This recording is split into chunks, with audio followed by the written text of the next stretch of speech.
Okay, here we are at machine 16, the Nisi machine.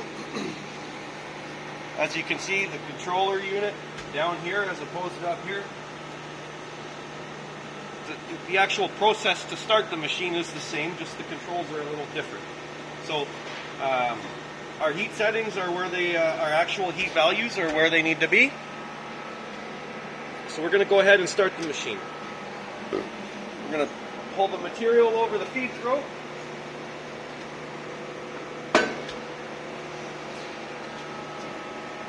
Now,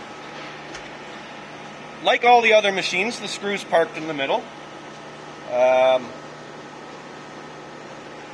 This machine has an indicator like the Creator machine. As you can see, the needle is close to the middle.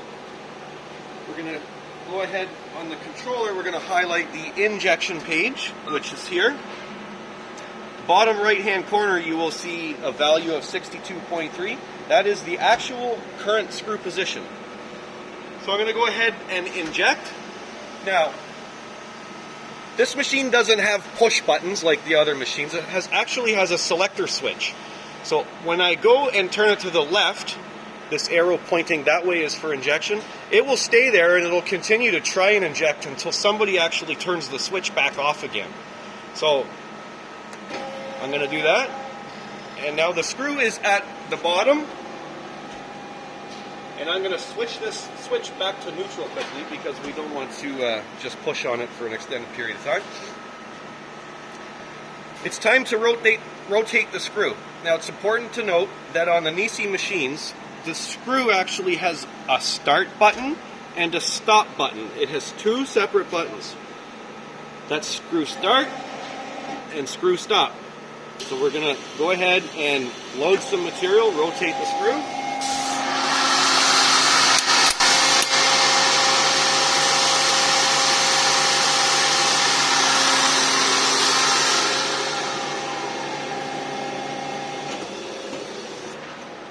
Take maybe 2 shots. There we go.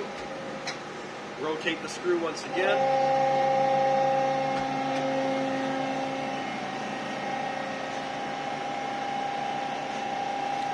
Now I'd like to mention that on this machine, although I said this is screw start and this is screw stop, it will actually stop on its own when it reaches the set shot position in the control. Where's the shot position? It's setting number 17 right there, and the value is 53. SM stands for shot metering, and that is our set shot size, 53 millimeters. You may see that it's showing 55.6 or 7. That's because when the screw rotates to 53, the machine automatically then changes to suck back for an additional 5. That's the reason we were seeing a number greater than 53 for the actual position. Now let's have a look at the melt that came out of the machine. And sure enough, I see chunks and I see pellets. This is a very poor melt. You do not want to shoot that into the mold. You'll be creating a potential nightmare for yourself. So we're going to close this back up again. While we were talking, the material was inside the barrel melting, so we're going to go ahead and rotate the screw. I'm sorry, the screw's all the way back. We're going to inject. Now we're going to rotate the screw. And I'm actually going to stop it manually myself for a moment so I can open up the purge guard and see the quality of material that we have coming out. And, in my opinion, that looks like a beautiful melt. Looks like the consistency of toothpaste. No chunks, nice and smooth, nice and shiny. So I'm going to close this back up. Now, here's something important to note. This machine has a back pressure switch right here. That's on when it's lit up and off when it's not lit up. When it is off, the screw will rapidly retract. When it is on, the screw will do one of 2 things depending on what material we're running. It will either extrude all of it and never go back, or it'll go back very slowly while extruding a large amount of material. So again, on, off, we're going to go ahead and charge it with the back pressure off. So here we go, charge. So as you saw there, it charged back. It did its own automatic suck back for that 5 millimeters that we previously mentioned. Now we're going to go ahead, because this is very important, you cannot forget to turn this on. We're going to turn that on because we're finished with the purging part of this startup. I'm going to open the purge guard. We're going to clear away our melt. Make sure the nozzle's clean. Make sure the sprue bushing's clean. Close the door. This selector switch here is for injection unit forward back. Now, before we bring that forward, best practice is to always have the mold closed. So we're going to go ahead and close the mold. Again, this switch, like all the switches, it will stay trying to close the mold as long as the switch is pointed in that direction.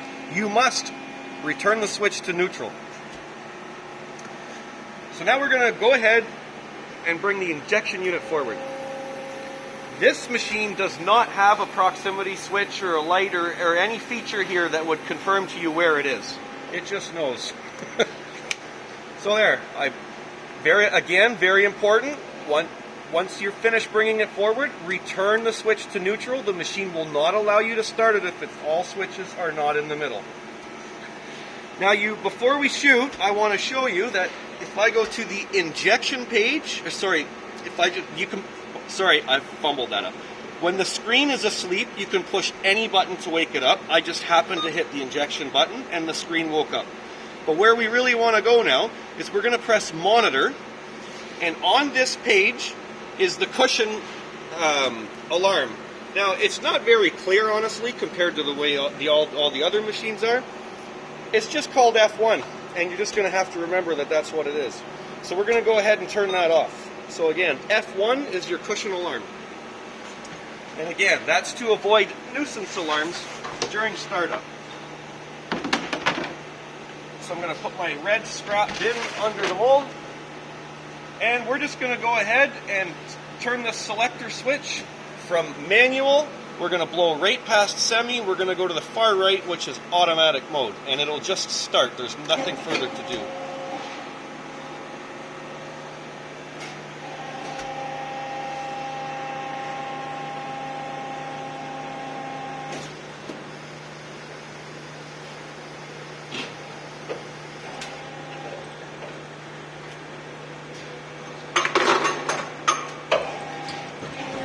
Once again, we're using an Apex model robot.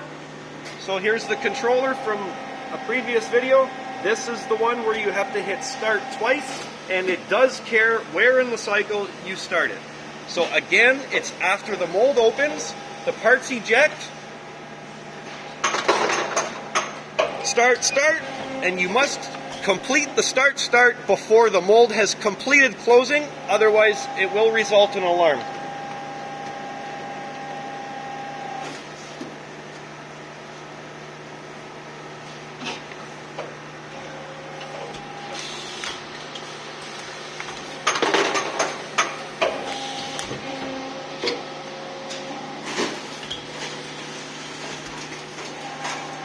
And like the other jobs, we're just going to run 4 or 5 shots here, make sure everything looks okay. We're going to have a quick look at our control here. Just wait for that noise to stop.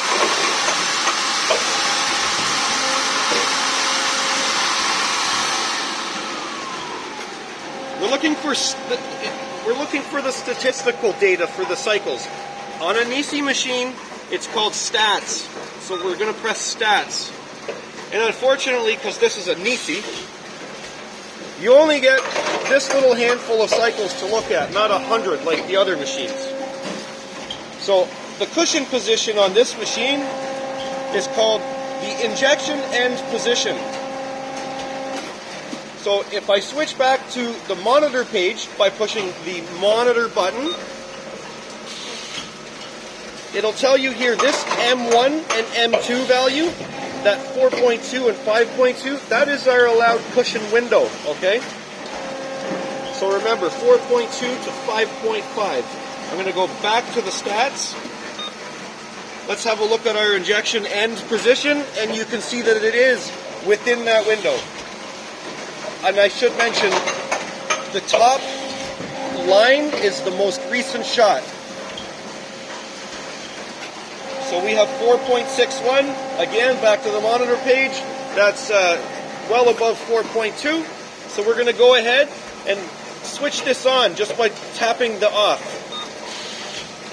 And this machine, it does not care whether it's a manual, auto, semi. You can turn that on and off anytime.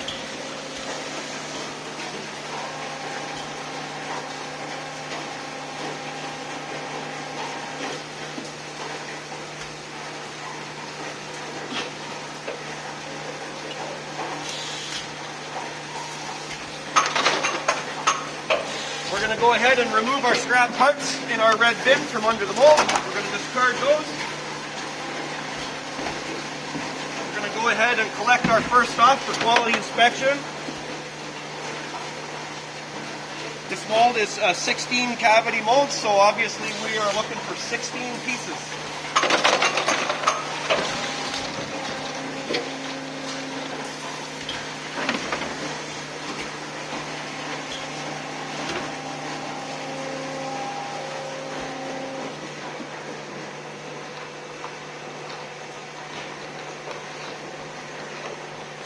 There we have 16 pieces. We can go ahead and submit those to quality for inspection.